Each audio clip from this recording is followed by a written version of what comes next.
Hey,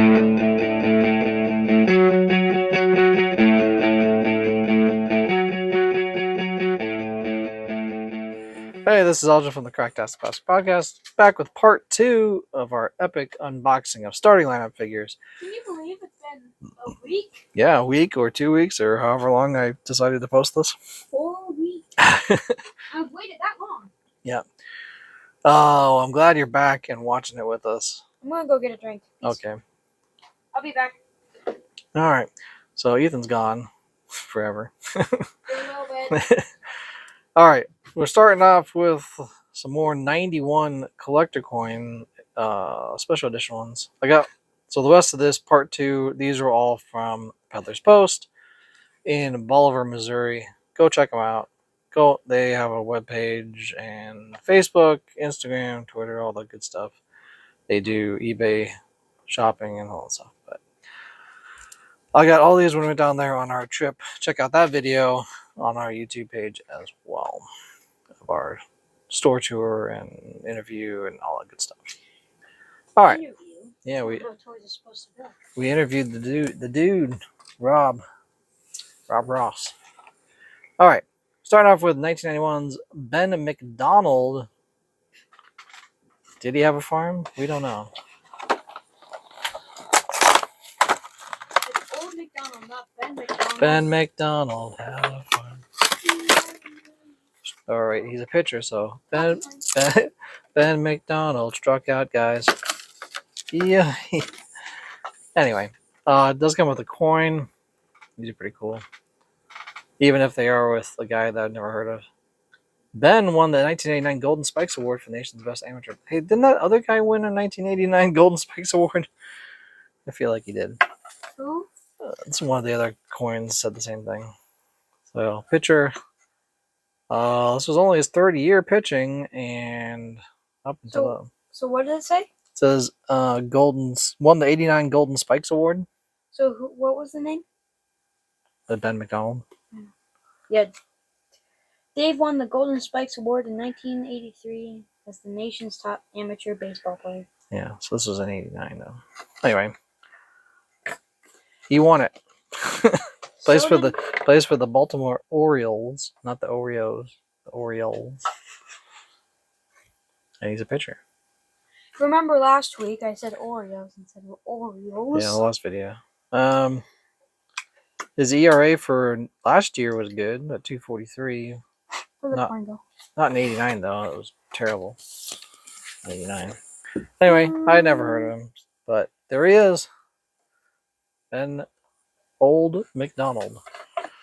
That's his nickname. I bet that was his nickname. Ben McDonald? Old.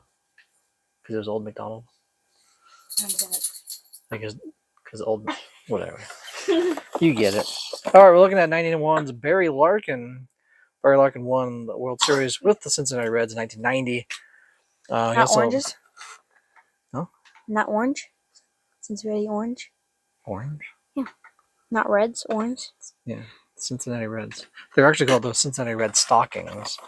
Or the Cincinnati Red Legs. Not legs? Way back in the 1800s. I mean, 1800s.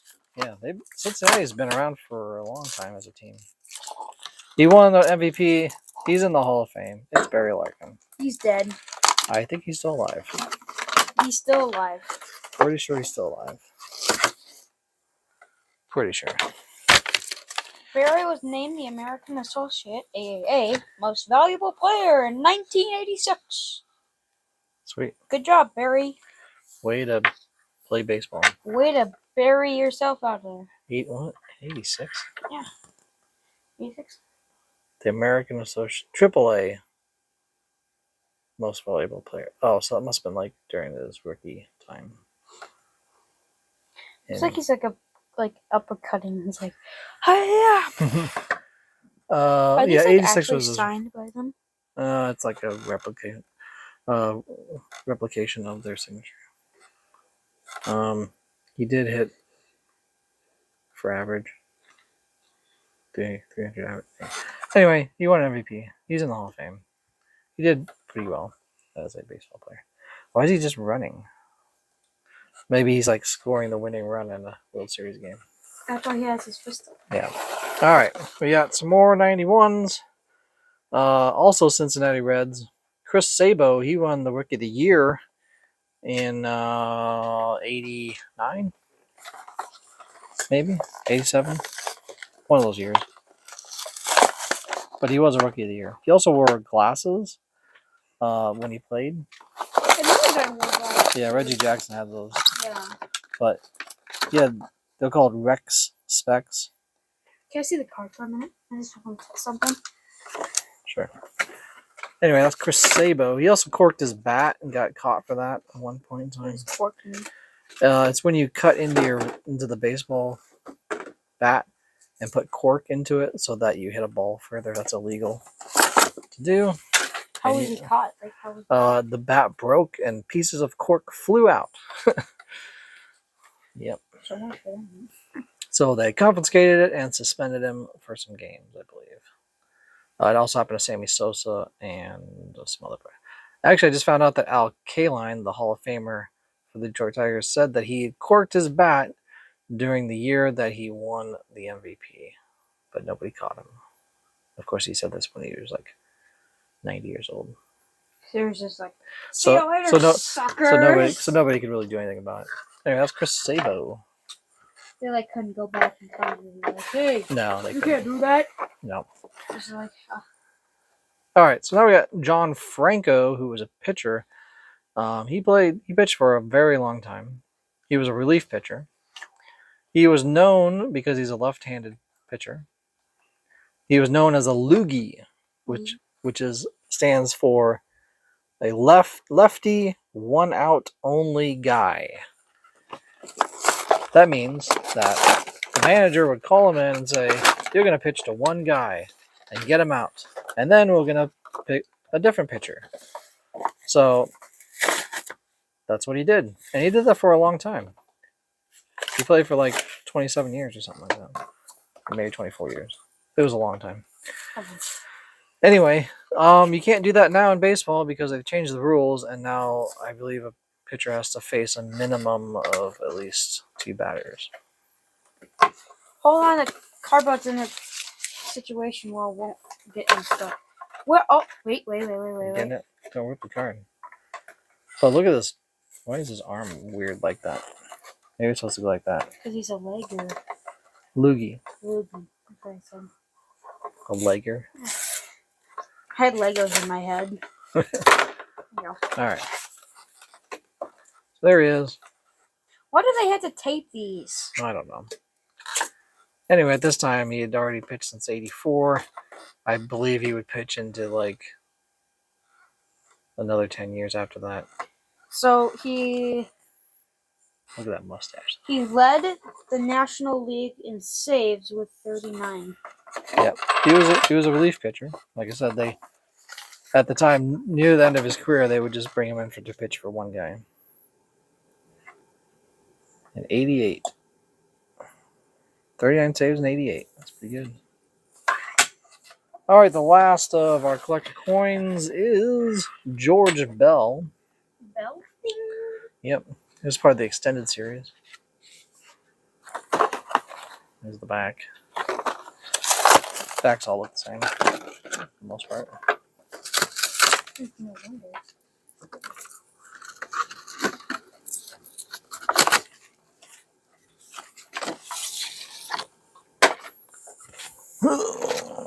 Gosh. If you're wondering what I do with the characters after Some rust on it. he's done with them, well, we'll take a picture of them and show him what I've been doing. Yep. This one's rusty. Must have had some water damage to it or something. But yeah, it's like rust coming off of it. All right. Maybe soaking in water would help. Maybe with a league, maybe not. With a league leading 134 RBI, George earned American League MVP honors in 1987 with the Blue Jays. So he's an MVP. You got rust on you. Yeah, I got rust all over me from this coin. It's a rusty old coin. Do you have a cut on your finger so you don't get tetanus? It's fine. Oh, jeez, I had a bug bite on me. Yep. That's what it is. Nothing. Just a bug bite. All right, so he's on Blue Jays. So he just got traded to the Cubs. That's why it's called the extended series. This is like mid-season trade, so that's why he's got the Cubs uniform on. Does he have a Cubs uniform on here? Yep, right there. Cubby whites. Yeah, there he is right there. Blue Jays. Former Blue Jays, now playing for the Cubs. The Cubs. All right, there you go. Bum, bum, bum, bum, bum.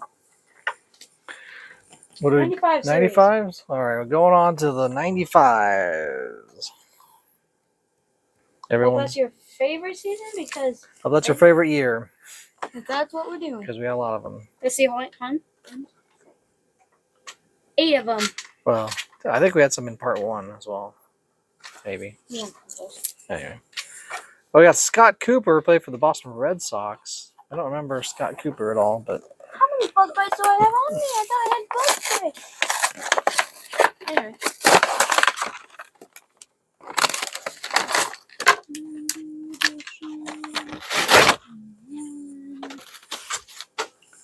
All right, so here's Scott Cooper. Scott Cooper. What do we know about him? Anything? How is it possible that I have 2 bug bites on the exact same side, I on the don't know. exact same spot? Like, look. Maybe they were in cahoots with each other. I have one there, and I Yeah. have one in the exact same spot. He probably was like, he's like, hey buddy, let's get this kid, and then like 2 of them came at the same time. Anyway, he had kind of a good average. I see a lot of zeros. That was his probably rookie year. Well, probably this first 2 was his rookie year. He only played 2 games that year. That's why there's all zeros. And then he played 14. So he's probably a call up in September in '91, and then he played for a full year in '92 and in '93. So '93 is probably his best year to show his stats, and he had 279. So Don't worry about me. I'm just laying down because I'm tired. okay, cool. So there's Set the figures off to the side. all right. So that was who was that? Scott Cooper. Yeah. All right, we got Tom Pagnozzi, played a catcher, played for the St. Louis Cardinals. I don't remember him, but I know Corey said he remembered him when I talked about him. So that's something.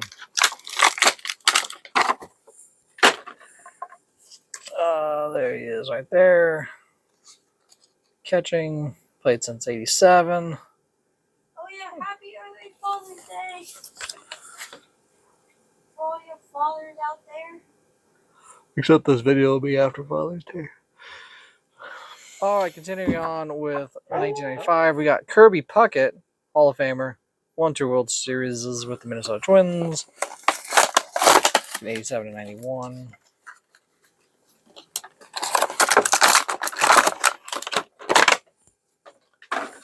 And a good action pose. Why does he have a black bat? Some players like to have a colored bat like that. Some people say it was hard to like see, like when you hit the ball, it's hard to see it for the outfielders. Because they're so focused on like the black. Yeah, I guess. Anyway, I played since '84. Hit for average. I think he got a lot of hits. Yeah, 200 hits a lot of times. By '94, he already had 2,000 hits, so he just needed 1,000 to get to 3. I don't know if he got to 3,000 before he retired or not. But he is in the Hall of Fame, I believe.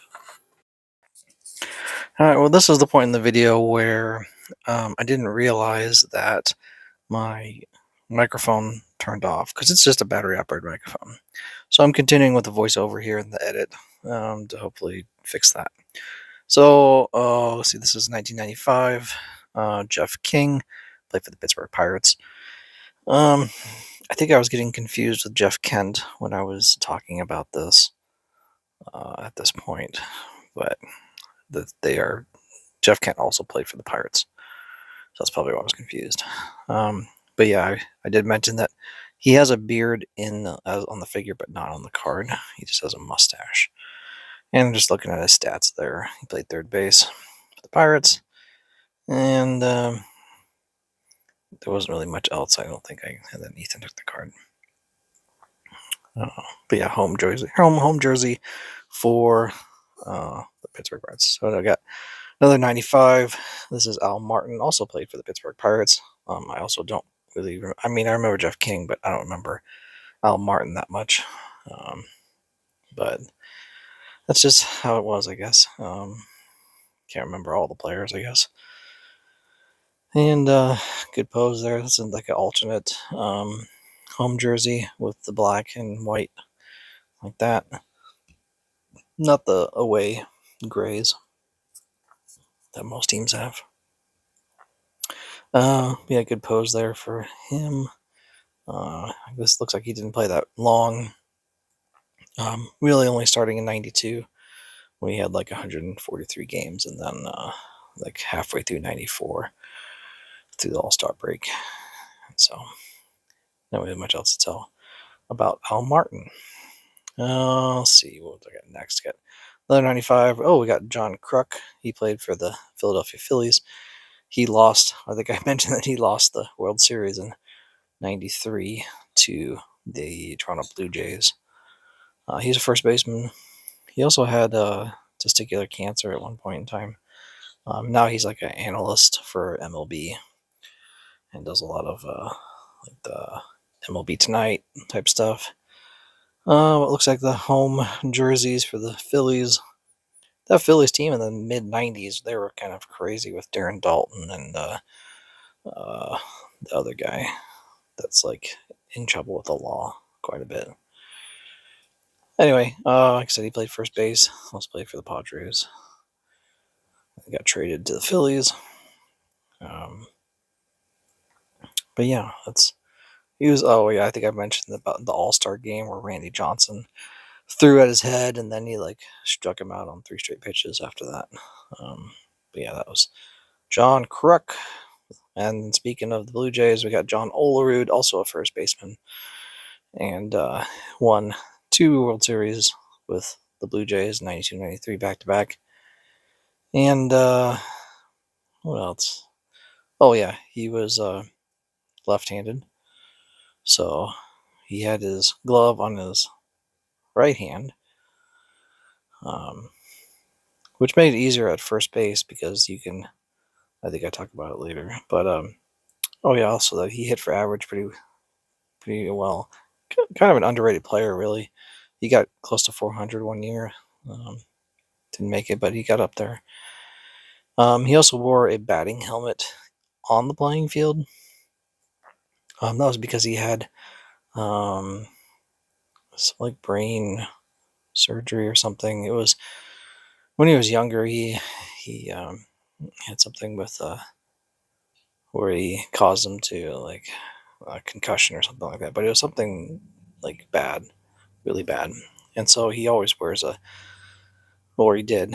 He'd always wear a helmet when he was playing defense. So most people just wear baseball caps, but he wanted the extra protection, so he wore it. No flaps on the batting helmet, but he just wore that out in the field, so he could, protect him a little bit easier. I'm just pointing that out that he's wearing that. It does show him with that helmet on. Also, that like I said, he. I was trying to explain this to Ethan that I think he got it with his gloves on his right hand. So when you're on first base side is on the left there. And so he would catch with his right hand and then throw with his left hand. The base is on the left side, just like the opposite if you're right-handed. If you're right-handed, you'd have the glove on your left hand, and then you'd have to reach across your body to catch anything or make a diving stop or leave more space. So really, he'd be best for like pickoff throws by the pitcher because he could just be like right there and catch it, not be like blocked or anything. Anyway, moving on to Jim Abbott. He was the Yankees pitcher. He also was for the pitch for the California Angels at the time. They were called that. He threw a no-hitter, which is great. And I also kind of talk about that he didn't have a left hand. I believe he was born without one. And so if you look up the story of Jim Abbott, it's a great story. Just a very inspiring and miraculous story about how he managed to not only pitch and make it through the big leagues, but pitch at the highest level and pitch a no hitter. He put his his glove on his left hand, kind of on where his hand would have been, so the glove would be open and sitting on there, and then he would put his glove on there, like I'm kind of showing here. He would throw, then he'd quickly put his right hand into the glove, and then get ready to catch in that position. Then he would take off the glove, put it back on his left arm there, and then throw again. So he would do that, and he was so practiced at doing that that it just came naturally to him. So and he also batted. I believe I think there's pictures, like baseball card pictures of him batting as well, which is incredible. So great story. Check out Jim Abbott, and just an inspiration to anyone who wants to play baseball and thinks that they can't do it, and they can. So this is also Yankees home jersey, the white like that as well. Moving on to another 1995, Roger Clemens, of course, the Rocket. Um, some say should be in the Hall of Fame. Others say no because of the steroid use that has plagued his career. So he does have 7 Cy Young awards and 300 wins and strikeouts and all that stuff, but that steroid use is lingering. I'm pointing out that the baseball looks huge in his hand there.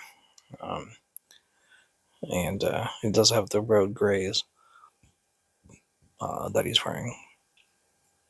So, I mean, for those who are baseball fans, know that the Mitchell report came out and said that Clemens had used steroids. So it was, not a great thing, but that's a whole nother argument, I guess. Now moving on to Felix Jose. He played for the St. Louis Cardinals.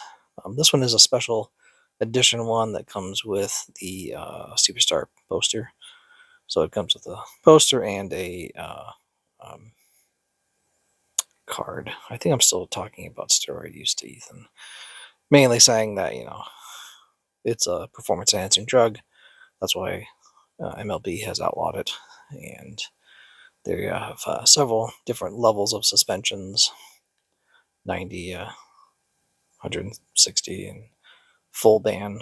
So they can fully ban you from playing baseball forever if you continually get tested positive for steroid use. I'm just waiting until I can't remember what else I said about steroid use. Basically, it's just a performance enhancing drug that was rampant during the late 90s and early 2000s, and angered many people, especially those that weren't using it and those that were using it, and it's just kind of decisive. A lot of players have not been inducted in the Hall of Fame because of it. That some people say should be, but it's probably going to be an ongoing argument. People like Barry Bonds and Mark McGwire, Roger Clemens, and Rafael Palmeiro, all those guys. Anyway, finally getting into the figure here. This is Felix Jose. The way that the figure is kind of laid out there, I thought he was like a infielder, but I believe he's actually an outfielder, which is I don't know. Anyway, this is from '92, so we're done with the '95 figures. It does come with a giant poster there that Ethan took out, but they got the home jerseys, the home whites, and yeah, he was kind of just started playing at that point in time. And then there's your giant poster you can put up on your wall if you feel like that. But what else? So yeah, I believe I have a Kevin Moss poster as well that came with one of these. Anyway, I'm just kind of waiting for the next one to come through here, which I don't know what Ethan's doing, I guess. Maybe he's trying to get something out. Oh, yeah. No, yeah, this is what I was trying to discuss, like, if he was playing infield or outfield. Zooming around on the infield grass. But actually, outfielder. Which I think I'm. Oh, he was trying to look at the card and trying to decide where it was. Oh, yeah. He's like, I thought that meant of. I was like, no, that's outfield. So I was trying to explain to him, like, sometimes they'll say, 1B, 2B, 3B, P, C, that just shortened for all the positions that the baseball players play. So I'm just kind of pointing it out to him here that just means outfield. And then, yeah, all these starting lineup cards, I have their signature in the bottom there as well. It's just kind of a replica of that signature that they would use. So that's Felix Jose, played for the St. Louis Cardinals in '92. Next figure we're looking at is there's the poster again. I forgot I was looking at that. Oh, this one's from '96, and this is Jeff Manto, who played for the Baltimore Orioles. Looks like a home. Oh yes, looks like an away jersey with the grays like that. I believe they have like a white and the orange and black home jerseys. So I hadn't played for very long. But that's his card. And there he is there. Great action pose for that figure. Young Sensations. And that was Jeff Manto. I didn't really have much really to say about him, I guess. I believe this is the last one we're looking at. This is Jack McDowell from some year, 90 something. Does it say Prestige Pictures? So he did have kind of a rising career. Unfortunately, he lost his temper and gave the middle finger, while leaving the mound to everyone, and it kind of really got him in trouble, and was kind of downhill with him after that. Oh yeah, this is the one. This is the packaging that was like really hard to get into. It did not want to come off, and yeah, the whole thing just peeled off like that, which was not great. And I didn't really want to damage. Yeah, look, just like didn't really want to damage the cards or anything like that. I got the figure out decently, but the cards were just like terrible to get out. I think I had to end up again. Ethan ended up getting me my knife to like open up the other one because it was just like impossible to get this card out of there. I got that one out, but then Ethan tried working on it, and I'm like, oh yeah, there was a lot of stuff there. Just talking about him, trying to earn Cy Young votes and stuff like that. But yeah, it's just too bad that he kind of didn't, I don't know, went down that road and everything. So I think Ethan was still working on that card to try to get it out. And what else? Oh yeah, I guess more trash there. Probably should have been looking at the figure while I was like, just standing here, but sitting. No, I gave it back to me. Yeah, it was tough for sure to try to get this card out of there. And it just was. Yeah, I think like I said, he ended up finally getting me. I was trying to like cut it open with my fingernail, and that didn't really work. So almost getting it by the time he I got it open just a little bit, and then he like came over and was like, "Oh, use this knife." He had it like out for me and was like getting it open there and everything, and then he finally got it open there and was slicing it open and getting that baseball card out. And then so then he took the knife back away from me, and I got the so that's just basically his stats there. This was like the normal card that they have, comes with it. The other one was just like the special second card that came with the packaging. I think he was looking at this signature. Do I ever look at the figure? I don't think I even looked at the figure. Which was fine, I guess. I just realized that now that I didn't even really look at the figure. I think that's pretty much it for the video. Just kind of wrapping it up here. Be sure to like and subscribe. Hit that bell for notifications so you know when a video like this comes out. And yeah, be sure you share it with anyone that wants to see it. Check us out at our webpage, www.cracktasticplastic.com. The website is a place to go for all the things you need to know, like links to our social media and podcast, Patreon, sponsors. Sponsors are Toy Hacks and Big Bad Toy Store. And really anything else that you need to know, go to our webpage. That's www.cracktasticplastic.com. That's it for now. This is Elgin saying ciao for now.